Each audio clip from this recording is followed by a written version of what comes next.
It's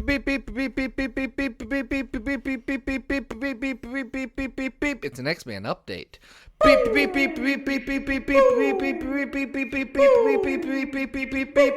update.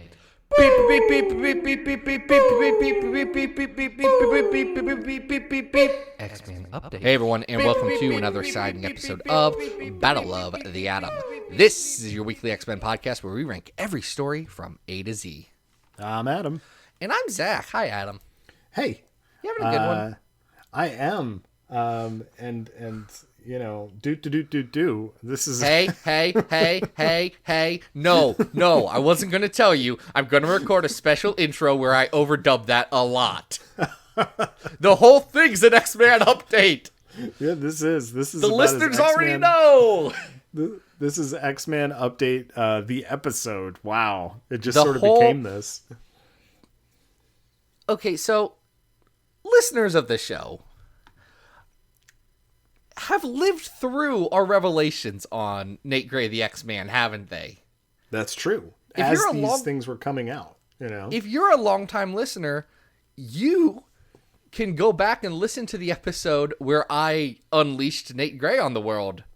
I believe friend of the show, Thomas Cummins, sent me I believe and also know, a 3-part bound omnibus collection of every issue of X-Man. Yes. I think that's on our episode with Shauna McGuire if you want to hear that bad revelation. The cursed tomes of X-Man. So I opened it, right? Yep.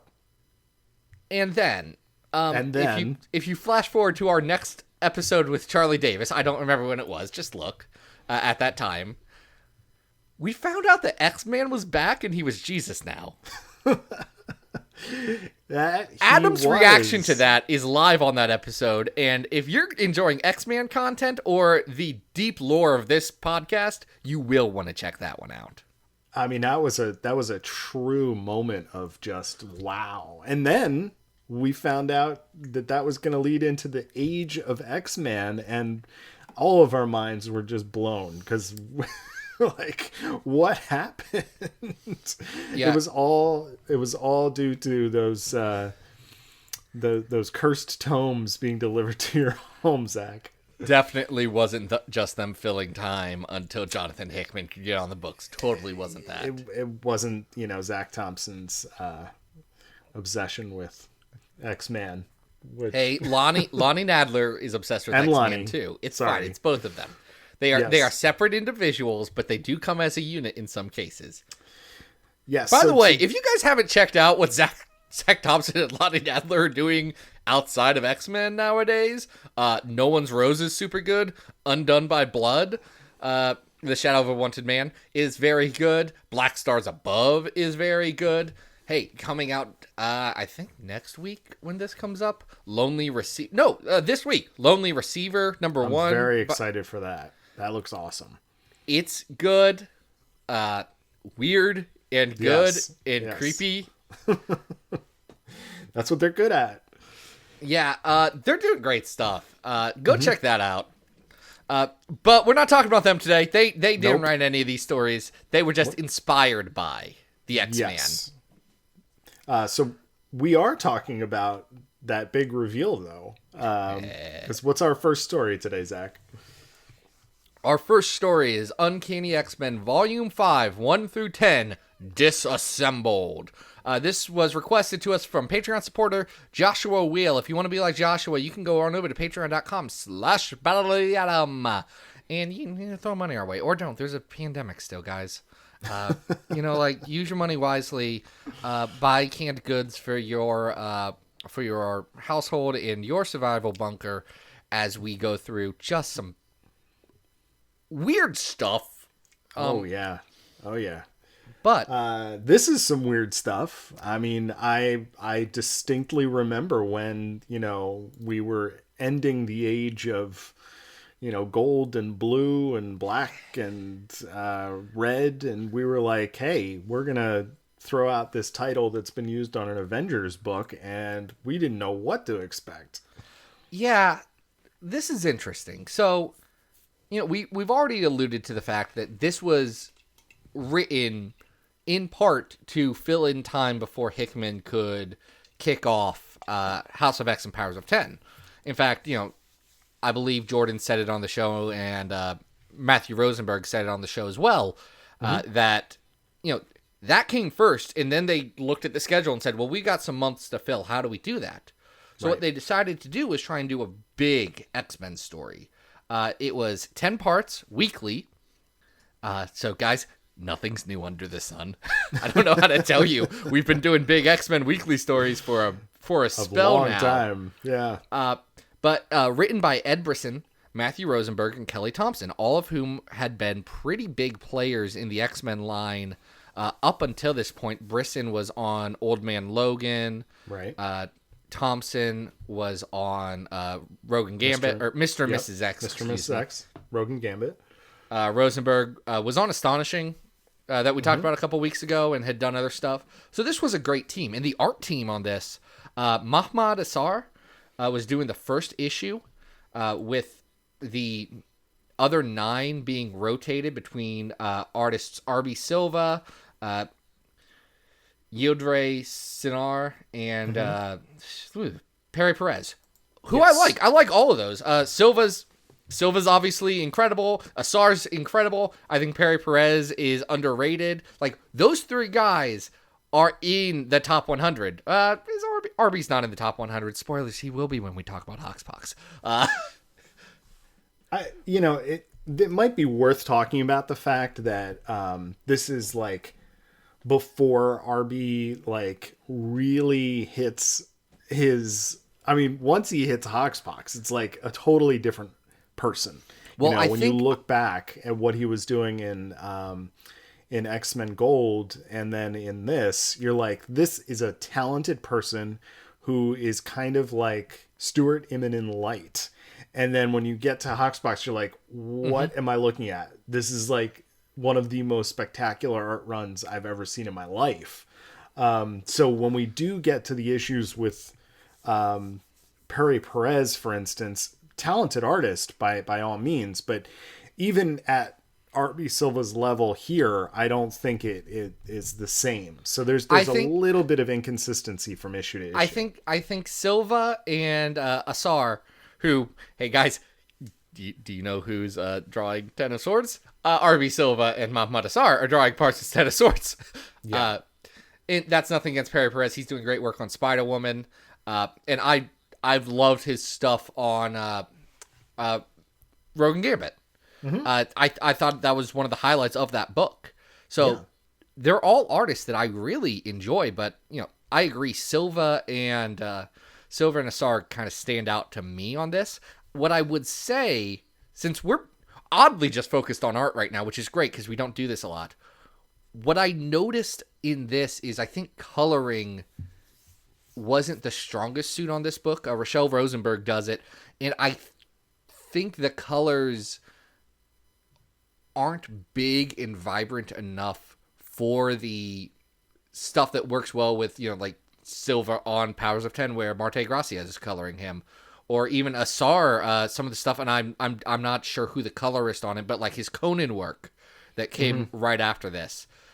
To me, those colors worked a lot better than Rosenberg's do here, and I think that holds it back a bit. Rosenberg gives things a very house feel on a lot of her work, and I think that can work for some books. Like, she did colors for All New Wolverine, and I thought she was great there. But I don't think it works as well here. I'm curious your thoughts on that, since you're the art boy out of us. I'd be more curious just in general with all the art. And this is always something to take into consideration, is what was the schedule? Because given enough time and enough like breathing room, you can get something as detailed and as crazy beautiful as Hoxpox. I have the distinct suspicion that this was produced much faster over a much shorter period of time, given the number of people that are contributing to this. So I don't think you're wrong. Slack cut for everybody. I do think this is a pretty interesting way to lead into the Age of X-Men. Should we break down what happens in these 10 issues? Yeah, because I actually think it's very easy to break down what happens in these 10 issues, because it's not that hard. They aren't dense, which is No. a bit of an issue with this story as a whole to me. There's a not Senator Kelly who is talking about the not mutant cure, and the X-Men try and figure that out. He disappears. It turns out that not Apocalypse, but Nate Gray X-Man is behind all this, and he wants to remake the world in a better place because he's dying, which never really comes back up and doesn't have much of a payoff. But he wants to do something good with the world. So he's formed a council of Kitty Pryde, the senator guy whose name I'm not even going to justify looking Allen, up. Senator Allen? Sure, Al. Senator Al. Let's do that. That's fine. Yeah, it's Ashton Allen. I only looked it up because I just had to scroll down a little bit on the notes. And by notes, I mean the Marvel Wikia that I have open. In Apocalypse, Apocalypse who just comes back. Apocalypse is here now, guys. He's just chilling. Let's not worry about it. It's fine. They become his council, and the only thing the council really does is blows up all religious monuments in the world, which is a bad choice on their part. And then a bunch of the X-Kids are like, I don't like this, after Legion comes to their house, and then the X-Mansion blows up again, and the X-Jet crashes again, and they get sent to the Age of Apocalypse again, and then everyone fights a big fight and disappears. Yes. I mean, there's another aspect of this that involves Legion's attempts to stop Nate Gray, which involve kidnapping Jimmy Madrox, turning him into his own personal, like, manufacturing plant of personalities with powers so that they can stop the three people from becoming the little panel that X-Man has. Like, Legion's plan doesn't really make a lot of sense, but it adds a little bit of complexity to the story. So there was a revelation I got when I talked to Matthew Rosenberg about this story specifically in his Astonishing X-Men run back last December. We're just plugging a lot of old episodes on this one, but guys, that's okay. Go check it out. We talked through all of this with all of these creators, so our back catalog's pretty strong. Yes. Maybe start at like episode 20. maybe around there. Still a lot of episodes. It's still a lot of episodes. I just don't like the sound quality on the earlier ones. That's not the point. The point is, he was saying that, part of this was his pitch, his second arc of Astonishing X-Men, if he were to get to do it, was going to be titled Grandchildren of the Atom, and involve X-Man and Legion kind of playing off each other and being dual antagonists, with Havoc's team caught in the middle. Which I think all of these are good ideas in general. Mm-hmm. I don't know how strong the execution on any of these are. This whole story has a very big been there, done that feel.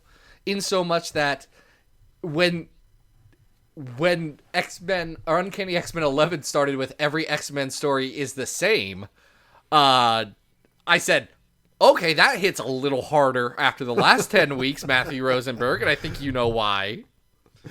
I mean, again, with the speed that this comes out, it is happening extremely quickly. So, there's a lot of things that, in another timeline of publishing may have been like lingering mysteries. Like Legion is putting a vision into Jean Grey's head of the Magi searching for Kitty Pryde, and that's how the whole 10 issues start. The first issue is like double sized with like an extra added couple vignettes at the end where Bishop finds Sugarman, who's then killed. Like there's all of these little things that seem to be like the kind of storytelling that you would use for long form X-Men, right? Like this is stuff that's going to come back 12 issues from now. And unfortunately, like, because of the speed that this story has to take place, it only has 10 issues to do what it does. And they're going to be weekly. It unfortunately does kind of just revolve around, hey, we didn't mention this yet, but X-Man has his 4 horsemen, which are Magneto, Blob, Omega Red, and Angel. And The Horsemen of Salvation. Right. And a lot of it is just either the X-Men chasing after something that X-Man did to change the world, or them fighting the Horsemen. So, and then the resolution of it really comes down to either this bit with Armor's team in the AOA, or Jean just kind of like trying to talk X-Man out of doing whatever it is he thinks he's doing in his head. So like what should be kind of like a blockbuster finale, because there is this whole thing where Jean contacts every X-Man in the world, and they are all going to be teleported to this one spot, and they're all going to fight X-Man. It doesn't really happen. So it's weird because like this book has a lot of stuff that we should like. It opens with scenes of Bishop and Jubilee doing Bishop and Jubilee things. Thank you. Hold on. I can't help but think that in my warped universe, at least, that's at least a slight nod to Adam, Tubes. I'm sure it is. I would like to think that, because they do appear several times, especially in the first issue, and they care about each other if they get hurt. And I'm like, well, this is a relationship which I don't think I've seen before. Too much. You know what I mean? It has been, obviously, in the past, but it's cool Adam, that it's there. I think you are more influential in people thinking that Bishop and Jubilee are good friends and should be in things together. Yes. I would like that to be the consequence of my actions. But like, there's a page where Maggot shows up, and he's like on that big splash page. He's right next to Richter, who had not been in the story the entire time. Tempest is there. All the ones we like are in one weird corner. Yes. Like, they're friends. Gold That's Balls a weird there. thing.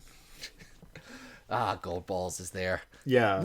Little did we know how important that would be, but...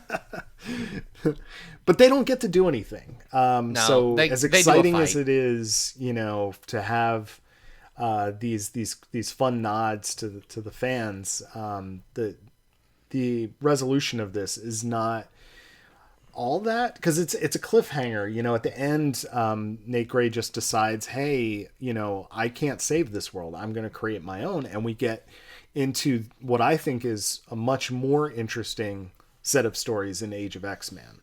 Absolutely. And I even think, though it's incredibly flawed and has a lot of issues both with content and in structure, the Rosenberg Uncanny run that comes after this is more interesting in that it has a clear purpose. Same with Age of X-Man. It has a clear purpose, a clear sense of, this is what I'm trying to do, this is what I'm trying to be. Mm-hmm. Where this feels been there, done that. This feels like a lot of unnecessary filler for these 10 issues, which is odd because the main story also doesn't feel fleshed out enough. Like, the attention is on, we got to make sure that we get the X-Men fighting dinosaurs here for an issue and a half. That doesn't need to happen. No. You could just have, hey guys, the world's going crazy. I wonder what's going on. Oh, I guess it was Nate Gray, and we didn't have to go and fight his horsemen on an oil derrick for, an issue. Couple pages. Yeah. I think what does work is the ongoing bitterness of Armor, Glob, who else is in that crew? Rockslide and Pixie. Yeah, they all get stuck in the AOA, but it really is the culmination of that part of the story, which is that they feel kind of like disenfranchised by the quote-unquote adult X-Men. That, I think, works really well, and it's a great payoff in the AOA where, like, they finally realize that maybe what they have to do to solve this situation is just kill this guy and get stuck there. Like, that part of the story, I think, is really fantastic and works very well. I think that issue works as a culmination for their story. I also think that issue is incredibly superfluous and should not exist in the larger story of Disassembled, only because it again feels like an excuse to jump us back to this time that, hey, you remember this other X-Men story you like? we're going to do that for an issue, and it's kind of related to the main plot, but not really. Like, they go to the Age of Apocalypse, into a different version of the Age of Apocalypse for an issue and come back. That's it. It's just, Yeah. if you're cutting things to get your tightest story, and like when I'm editing stuff, I want to make sure that we are getting the tightest version of whatever I'm editing. People listening to this podcast, don't judge me. I slack when it comes to this one. But, like there is a point to saying kill your darlings. Get rid of stuff. Cut it to the bone so that you get the best product out there. To me, that's very powerful, and that's something that doesn't happen in this story, partly because they committed to doing 10 issues. They were pretty rushed. I mean, this is a bit of what Brisson was doing with some stuff. This is a bit of what Rosenberg was planning on doing. I'm sure Thompson brought plenty of her own ideas into this. This is kind of this weird stew of, remember the X-Men you liked? And remember all these things you were going to try and do anyway, and it doesn't pay off the way you want it to. And that's tough for me. Even when there are things that we like those moments, like I think the dialogue's snappy in this. Mm-hmm. These are three writers who can do good dialogue. Yeah. They're great. The plotting fails the dialogue, and it fails some of the stronger artwork in this story. And I think it ends up being a flawed product, especially in retrospect of, hey, this is what X-Men are now, and the bar for like a good X-Men story now, I feel like has been raised to the point where this doesn't feel acceptable. Here's what I'm gonna say. For all the complaining we're doing about this story, I still liked it. I didn't hate it. I still enjoyed reading this story. Like, coming out of the era of blue and gold and red, which, I think for a lot of us still felt like treading water as well. This still felt like, okay, we're trying some stuff. And yes, it's reminiscent of some older concepts, but I'm still like, I want to see where this goes. So I was on board. I was hopeful with this stuff because I loved the creative team. Mm-hmm. Thought it was great from an art standpoint, from a writing standpoint. I liked some of the concepts. It didn't come together for me the way I wanted it to, and I think that's a bit disappointing. I don't hate this book, but I also wouldn't recommend it to somebody. Okay. Like, I don't think this is a bad comic, but I also don't think it's a good comic. I don't know if I would go that far. I still think that it has enough going on with it that it's still good. Especially if you're trying to get a picture of what was pre-Hoxpox, and you want to get to Age of X-Men and enjoy it, I think you're going to want to read this. You know what I mean? And you can just breeze through it. Like, it's very light. And I find it enjoyable. So I think, given that we're starting to perhaps disagree about this, let's see where it goes on our big list. Are you talking about our big master list of all the X-Men stories ever from all time? That's the one. Where we have 405 discrete comic book stories. Crazy. Yeah, guys, we're close to the road to 500. Slowly but surely. Oh, we are getting there. But no, we're ranking all the X-Men stories from best to worst. The number one story on our list is the Dark Phoenix Saga. The number 100 story on our list is X Factor 27 Gifts, which is a story about Christmas. The 200th story is Gambit Volume 1. The 300th story is Iceman Volume 3, number 1 through 5, Thawing Out. Number 400 is Witchblade Wolverine, and 405's The Draco. I picked a story that I want to get your feelings on, because I think this is an incredibly good bellwether for this. Okay. 220 on our list is Astonishing X-Men 13 through 17, Until Our Hearts Stop.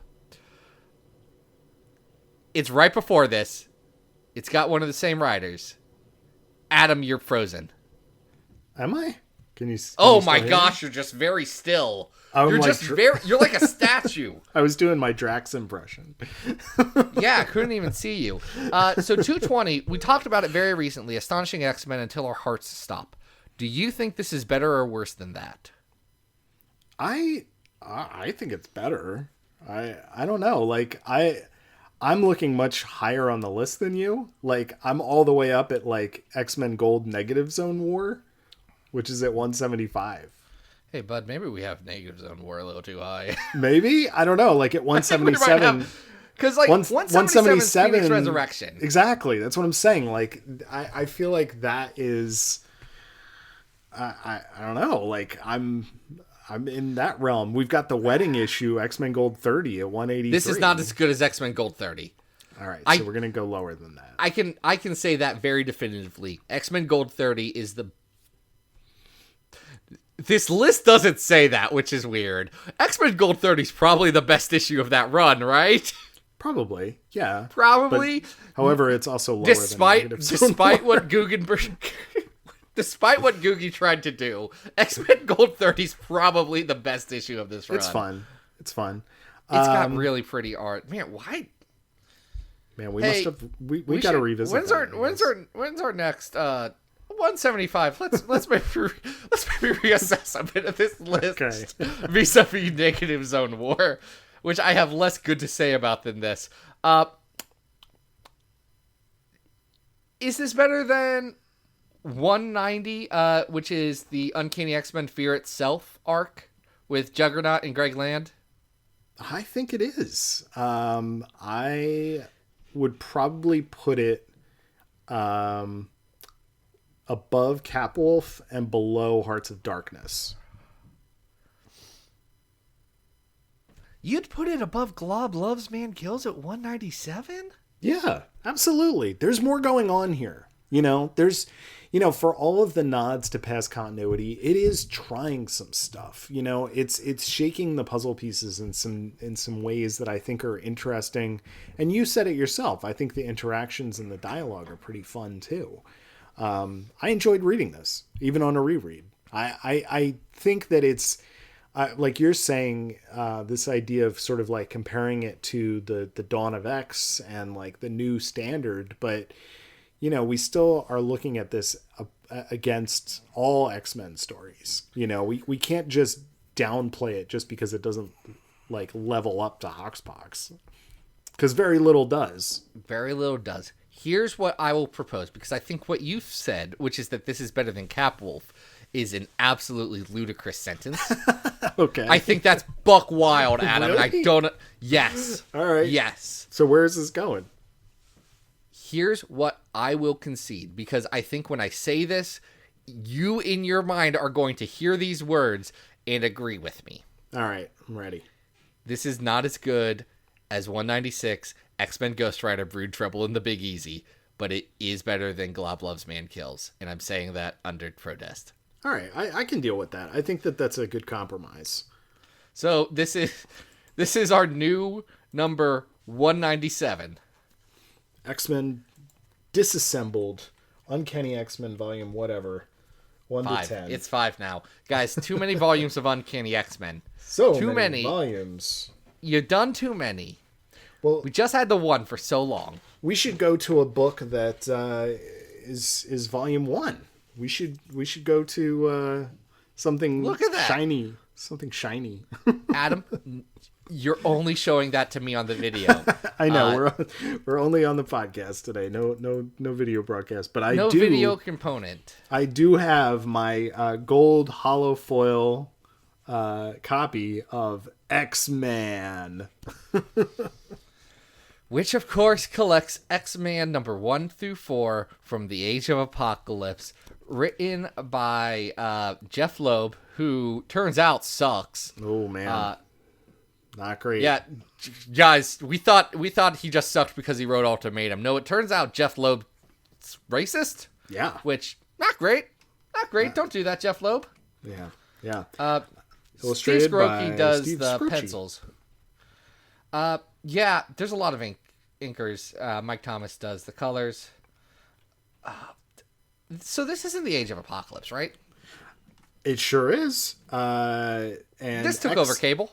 This is the version of Cable, and it's not Cable. Like, this is I think the biggest divergence from an original character coming over to this universe, because this is a completely different character. It really is not Cable in any recognizable fashion other than he has the light up eye. He does have the light up eye. He is very strong.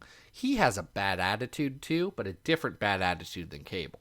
Oh yeah, he's got like teenage slang, or at least whatever Jeff Loeb thinks teenage slang is, aggression, you know. He's also part of a traveling Shakespearean troupe that acts. You talk about the Outcasts? Oh my god, this is so great. His best friends are Forge, who's a robot man. Yep. Sauron, whose name is spelled different and dumb. Oh my god, it's not dumb. It's glorious. It's spelled Soarin. Soren. It's so great. I hate it so much. I love it. It's so silly. Because what this posits, what this implies, Jeffrey Loeb, is that Carl Lycos never read Lord of the Rings in the Age of Apocalypse.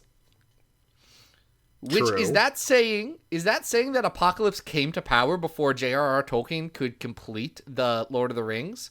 There and Back Again? I guess There and Back Again's up. There and Back, that's The Hobbit. There and Back Again's The Hobbit, right? I don't think that's possible because of when that's supposed to... Yeah, There and Back Again is The Hobbit. Yeah, but I mean, all of Lord of the Rings was written before Age of Apocalypse would have started, right? Given when Legion kills Xavier. Hold on. Which is in the 70s? No, because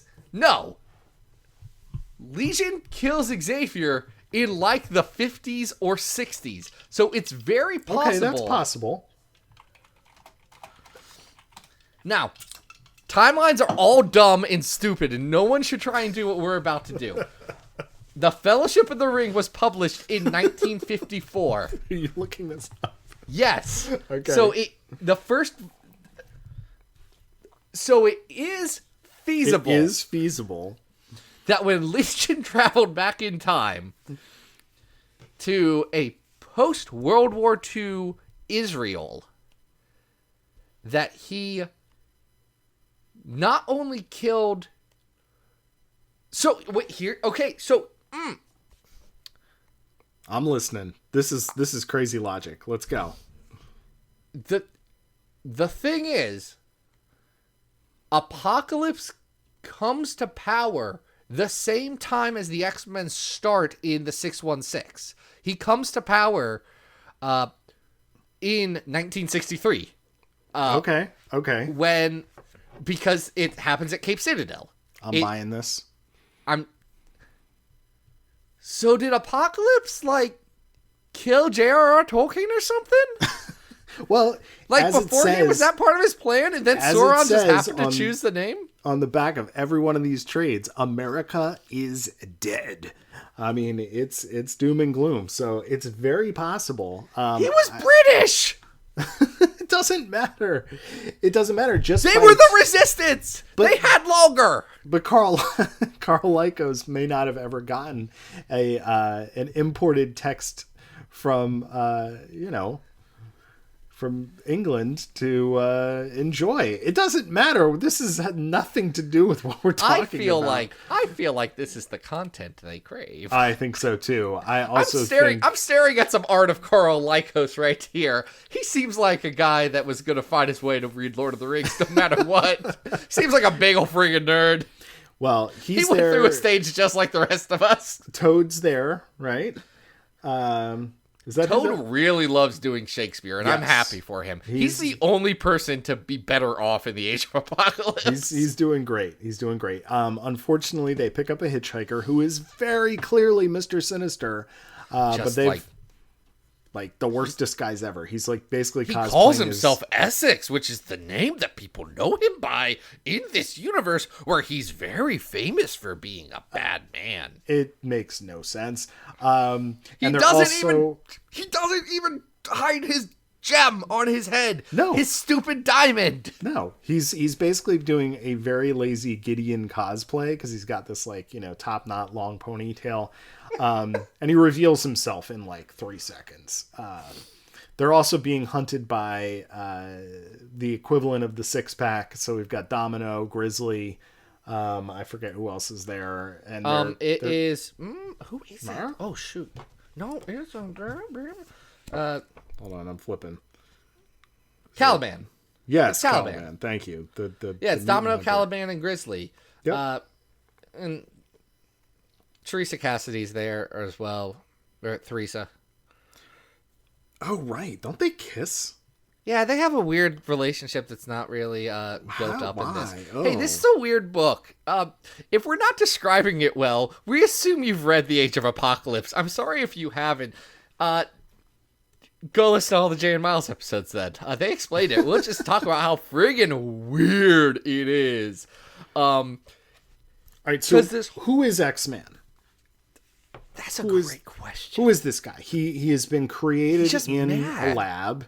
He's escaped from that lab and been raised by Forge. But not even for that long. Like, no, maybe 2 weeks, maybe a month. he's kind of just hitchhiking with these guys, right? Like, it's weird.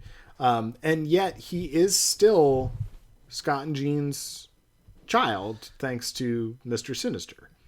He has the same DNA that Cable would have. Right. Which is the exact same DNA as a combination of Scott Summers and Jean Grey, regardless of Madeline Pryor shenanigans. Now, that means that this character is similar but is not Cable and is basically in the AOA for a very singular purpose, which is just the Cable thing. He's supposed to be the all-powerful thing that can defeat Apocalypse. Which is what Cable was in 1995. That is true. That's exactly what Cable was in 1995. So in 1995, while, today we're all complaining about Kid Cable. Well, I'm not complaining anymore. I like Kid Cable in the hands of Jerry Duggan. Still on the fence. Still on the fence there. I don't love him. I think he's fine, but yeah. We got Kid Cable back then. This is Kid Cable. He is, and he's just got such a bad attitude. Oh, he does. I don't like him. And he's got stupid hair. And he's got the knee pads, and the knee pads are terrible. Knee pads are terrible. The jacket's all right. Actually, I'll give it to him. I think Steve's art in this is pretty good. I like Steve a lot as an artist. Can I surprise you? I liked this. Like, this is some goofy ass AOA fun. I'm sorry, I just cursed. I like this. It's very silly and it's fun. Like, it's when you go to the Age of Apocalypse, you're either going to get the super dramatic melodrama of Generation Next, or you're going to get some like alternate universe silly shenanigans like this. And I enjoyed reading it. I don't want to ever revisit this character ever again. I don't ever want to see X-Men number 5. But for 4 issues, if you tell me that this is what Cable is in the AOA, I'm down, man. This is just silly, and it's okay.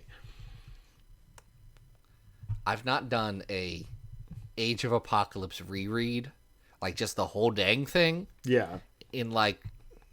Since I originally read it. Like, so it's been a spell. Mm-hmm. I've read bits and pieces of the stuff I wanted to read. But I remember this being, when I read them all at the same time, among my least favorites. Oh, I'm not saying it's like... It's like this, Excalibur, and I didn't like the Weapon X one. Yeah, I'm not saying it's like good compared to the other AOA books. I'm just saying in general, I thought it was funny. Like, it's kind of light, breezy. Funny? You got funny out of this? Let me use a different adjective. I'm listening. It's stupid. Like, it's very dumb, and I feel like it doesn't care. You know what I mean? It's just like it knows what it is. Adam, I agree. It's very dumb. It is. It's dumb. stupid. You and me, This is a wild thing in the English language where you and me are saying the exact same words and would not change a syllable about how we are describing this, except for I hate it and you don't, which is, dude, I know this. I knew it was it. going to be a surprise for you, but I especially as someone who, you know, like, is really trying to get a fresh look at the AOA. You know, I've now collected all of the gold holofoils now, and I'm working my way through them. I don't know. I didn't hate this. Like, I expected to be like, oh my god, this is like repulsive. It's not. It's just a silly, you know, 4 issues of a very dumb character doing dumb things, and then it concludes with him sort of like, it doesn't actually conclude because you have to read X-Men Omega for that. Yeah, but the last like 4 pages of this book are weird because Jeff Loeb remembers he has to tie into X-Men Omega right at the end. He has to move Nate Gray from his traveling caravan to New York City real dang quick. He knows right where they are. That's what he says, and then he flies off. All right, let's rank this because this is clearly, you and I are kind of at odds this episode. That's interesting. We're going to continue to be at odds too, which I think is fun. Is this the most adversarial we've been for a whole episode? Maybe. I know we have a difference of opinion about the third story as well. I think we have less of a difference of opinion than you would think. Well, we're going to find out in a second. I mean, with this, I'm not looking to rank this high. Like, good. Okay, because I wasn't going to let you got one. You got one because I think you defended it well. This one you defended as, well, it's stupid. It is. It's dumb. It is stupid. I'm looking down in the 300s here. Okay, great. Because at 118 we have Gambit in the externals, and this is way worse than that. No, it's not good. It's not that. Generation Next is at number 10, and it's worse than that by large factor. Not even in the same conversation. Not even in the same conversation. Nope. I see what you have highlighted. Oh, I think we can go lower than that. How do you feel about it opposed to like Search for Cyclops at 329? I actually love this spot that you've picked for it. This is pretty. This is the right part of the list because right above it is Uncanny X-Force Volume 2, 1-6, Let It Bleed, which I don't love, but I think that story was better than this. Yeah. But also, this is not worse than, let's say, IVX. IVX makes me angry. No, IVX is at 335. I like this better than 330, which is Exiles 100. I don't actually care about the Search for Cyclops. Let's put it above it. Perfect. It can be the new 329. I was trying to weigh, like, I think in my head I heard the word Cyclops and I was like, but Zach, I think you like that one. And then I remembered that no, I don't really. No, you don't. I don't really like it at all. I don't need to defend this. Anyway, Nate Gray's not a great character, and we're going to continue to see this new facet of Nate Gray evolve because he gets to go into our universe, the Marvel universe. Well, we've covered the world that, outside right? your window. Didn't we go through 5 through whatever at one point? Like we saw the introduction Man Who Fell to of, Earth. you know, the man who fell from Earth. So we got to see what other important thing happens in that one? Maddie Pryor. Or some simulacrum of Maddie Pryor appears, which is going to tie into what we're about to talk about, which is which issues of X-Man. This is X-Man 67 to 70, the infinitives of evil. Part of the Shockwave. The infinites of evil. It's part of the Shockwave branding, which is part of the Counter X branding, which is part of the Revolutions branding. A lot of separate branding for simultaneous branding. We're going to start at the top and work our way down to what Shockwave means here. So, Revolutions was the banner that they gave all of the X-Men books starting at the turn of the century Claremont came back with Adjectiveless X-Men 100. It was this big old thing, and it didn't work. Nope. It was supposed to be a bunch of new stories. Like, Claremont came back. I think Liefeld did something with Cable around the same time. No, thank you. It didn't work. I'm sorry. Keep going. Get through this. No, you're right. It does suck. But, like, they keep trying things and it doesn't work. And one of the things they tried was Counter X. What Counter X was them taking 3 books that were lower performing titles that they didn't really feel like had a direction. And they gave them to Warren Ellis, known sex creep, Warren Ellis. What they did is they had Ellis pitch, these new directions, and he would like do a story Bible and like plot these and get his name on it. And plot's a very high level word here.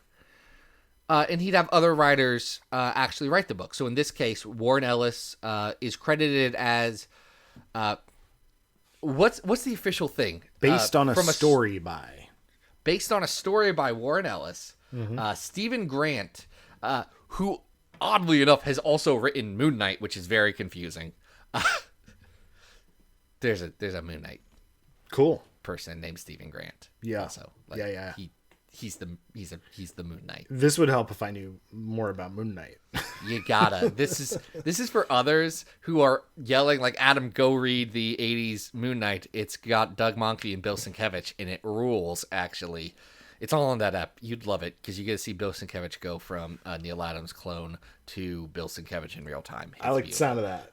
You know what I don't like the sound of? I don't like the sound of the ghost of Madeline Pryor being some sort of like multiversal queen / actually Jean Grey, and looking for a Nate Grey, because she's looking for multiversal versions of Nate Grey to be a bomb explosive. Okay, so we haven't even got through the branding yet. Oh, you weren't done. No, there's going. Still more. Keep going. But that's a good teaser, and I liked it. Counter X was that. Right. So Stephen Grant, and he's the credited writer on this. Ariel Olivetti does art on this, and this is better than some of the other Ariel Olivetti stuff that you may be thinking of, where it's hyper-rendered and looks like he's painting over 3D models. This is better than that. Anyway, Shockwave was the second arc of all of the Counter X books, which were all part of Revolution, part of the Marvel Comics branding. Do I have to explain Marvel Comics? I don't think so. No, we got that. We got that one covered. Down. Shockwave was taking those Counter X books, which all started in Media Res with a new status quo, and bringing it back like 6 months to see how did we get to this new status quo. So all of the books did a flashback right after doing their first story. And that's what this is. This is Nate Grey wearing Cyclops' old X-Factor costume that Cyclops gave him, and not really knowing what's going on in his life. He's waking up in Brazil or Ecuador, and he's like, man, I don't know what's happening. This is all weird. Hey, Madeline Pryor, what are you doing here? You weren't in my book recently. This is all weird. He carves Batman into the city. Yeah, Madeline Pryor does think that when he destroys Quito, it looks like the shape of her face, and it very much doesn't. It looks like Batman. It looks like Batman. I don't understand why he thinks it looks like her. It does not. So, all right. I read this without context, so I'm reading this. I would like to hear your points of view, because I think that's interesting. With Nate being taken to this multiverse, there is this very grumpy man with a scar, Mr. Scratch. Yes, Mr. Scratch, who's protecting Maddie, and it turns out that he's there to be this like glorious weapon for this queen version of Maddie Pryor, who, as you have mentioned, reveals that she's not Maddie Pryor. So, you remember how it was weird that X-Man created a version of his mother? I do. And then made out with her? I do. This makes it simultaneously more and less weird. It's so strange. Because she is actually aging Gray from Earth 9575. Mm-hmm. She has been trying to collect Nate Grays like they're Pokemon. And she said, Nate, how could you manifest a person out of thin air? That's wild. I just showed up. And I've been manipulating you all these months. Right. It's a heck of a retcon, especially because what she wants to use Nate for is basically to like blow up all of Asia. She keeps referring to the Asian territories. And it actually gets to this point where Nate does sort of like a fakearoo and like creates a basically the heat of the sun right over these nations. And then it's like, oh no, just kidding. I'm just tickling them, you know? We also get an encounter with a second Nate Gray. We have two Nate Grays here. Yeah, so this is the Nate Gray of Earth 2098. And this Nate Gray is the shaman. The shaman. What that means is ill-defined. He's vaguely religious.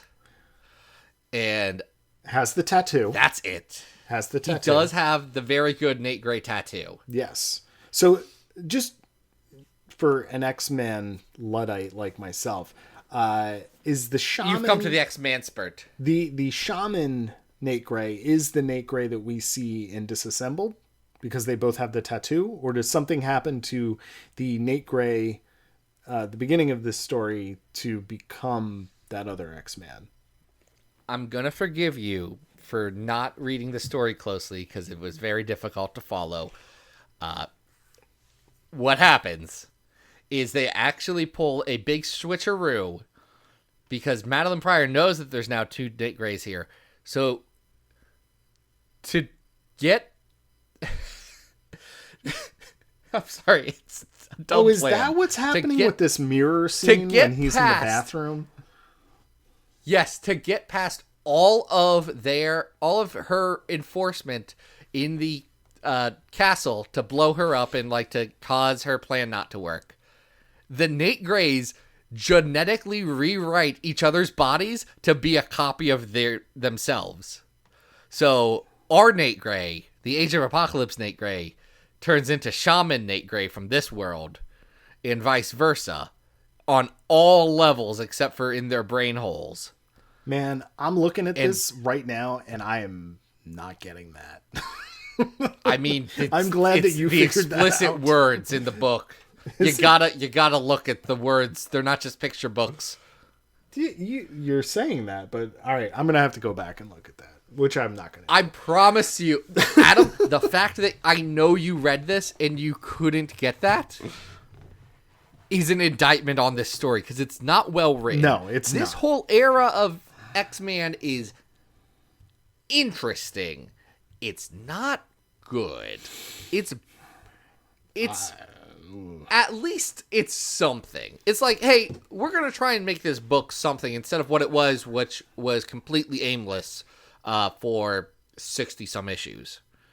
I'll give it that. I mean, it's trying something that's new. I just, especially coming in this somewhat rudderless, like without having read what comes before or after this, and it just smacked of like, I don't know, it felt very pretentious to me, and because it is. I really enjoy sort of like weird multiversal stuff, like I don't have any issue with like some of the basic toys that he's playing with here. I just, it doesn't strike me as very approachable or interesting, and none of the characters are likable. I do not like Nate No, Gray. it's a Warren Ellis comic. None of the characters are likable. I don't like, I'm not rooting for anybody. I'm not particularly worried about anybody. I don't know really what the stakes are because I'm not clear what this world is. So very, very confusing, and not enjoyable for me. Did not like it. Yeah, no, it's a bad comic is the thing, Adam. And I think that's the part that you thought we were going to disagree with. I'm interested in this from an academic standpoint and from like a, I I wonder what they were doing with that. Being someone who has suffered through reading all of X-Man. Yes. I can appreciate. You are, because this... revisiting your trauma here. Adam, you have to understand that because of the trauma that Thomas inflicted on me, because of the world that he made, a world that should have never been. Yes. I had to get through 63 trash issues of X-Man. Onslaught was part of that, Adam. Woof. Onslaught was a big part of that. That's rough. Operation Zero Tolerance was in there. It was bad. I had to get through a lot of horrible X-Man. And this was at least interesting. Because X-Man stopped doing anything different after, like, issue 12. It just did the same thing. Yeah. Until 63. So I got to this and I said, okay. Yeah. This is not traditionally good. Mm-hmm.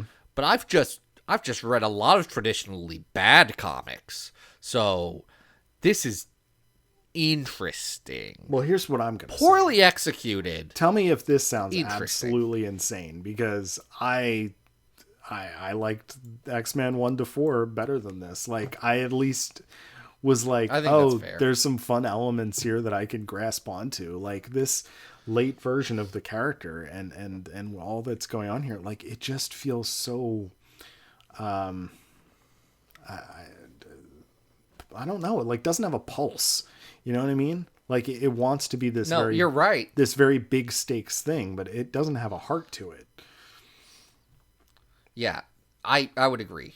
I think Age of Apocalypse works better as a whole, even if I hate the character so much. But I hate the character in this one, too.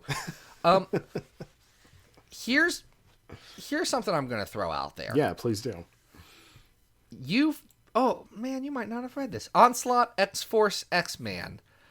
This is their crossover issue. Issues during Onslaught. And I think... I wasn't there for that, so you're going to have to vouch for you weren't. me. I think these are better than this. I think the Onslaught issues are better than this one. I didn't think it was as right bad below as that, X-Men Noir, which is right below it. Yep. That's exactly where I was looking. I was like, X-Men Noir is X-Men Noir pretty bad. Hated that book. That puts it above. In case you wanted to know what the X line was looking like, that does put it above X-Men Volume 2, number 100 to 102 Revelations. So this was actually the better of the books. This wasn't the worst book coming out at the time. And honestly,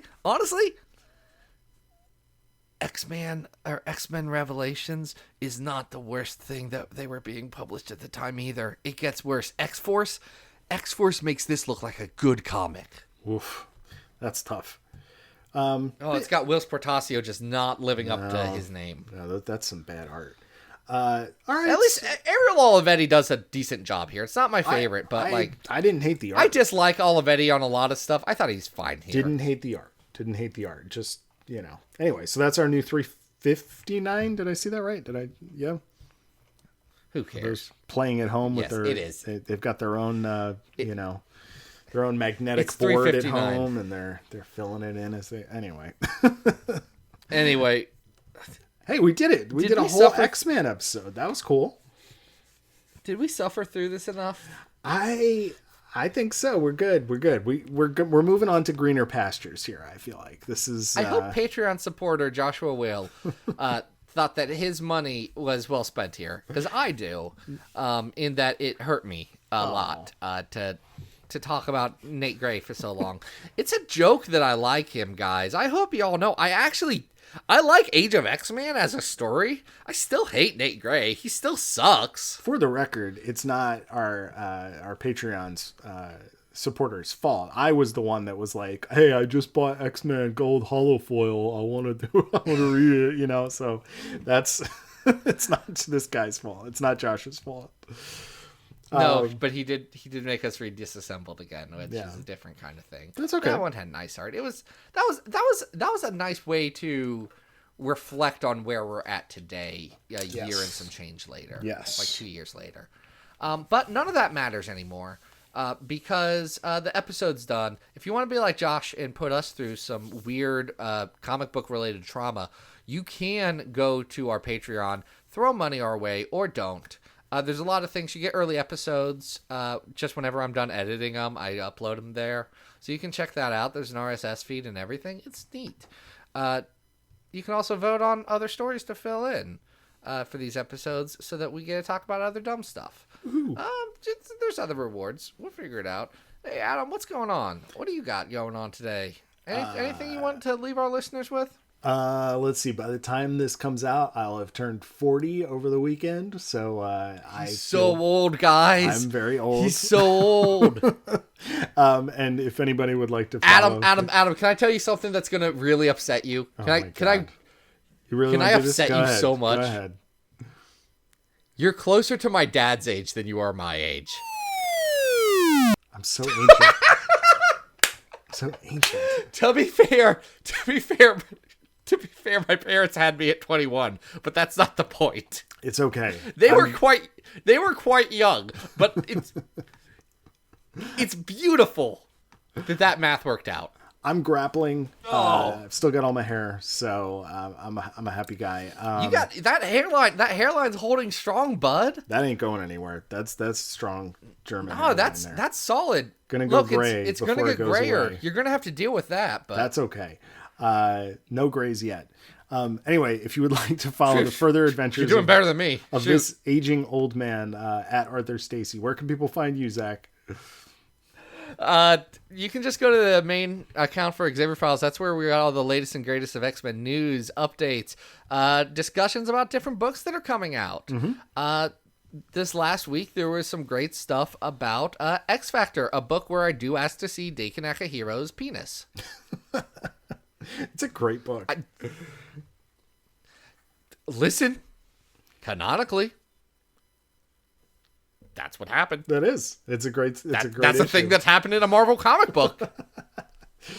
That's a thing that happened. That Twitter account specifically asked to see a character I hate stingling. That's okay. That's just where Leah has led us. Where are we leading our audience next week? Where are we going? We're going to the wild world of animation, and we're going to talk about TV shows and adaptations of those TV shows. And we're going to see if those adaptations were good or bad. We're going to find out. Spoiler alert. Hey, they aren't great, guys. This one was already a weird one, Adam. I think the next one's also going to be a weird one. I think you're not going to want to miss it. It's going to be wild. We spent over an hour talking about Nate Gray, guys. We're leaving you. Because until then, this has been Battle of the Atom. Hope you survived the experience. I sure didn't. Get it!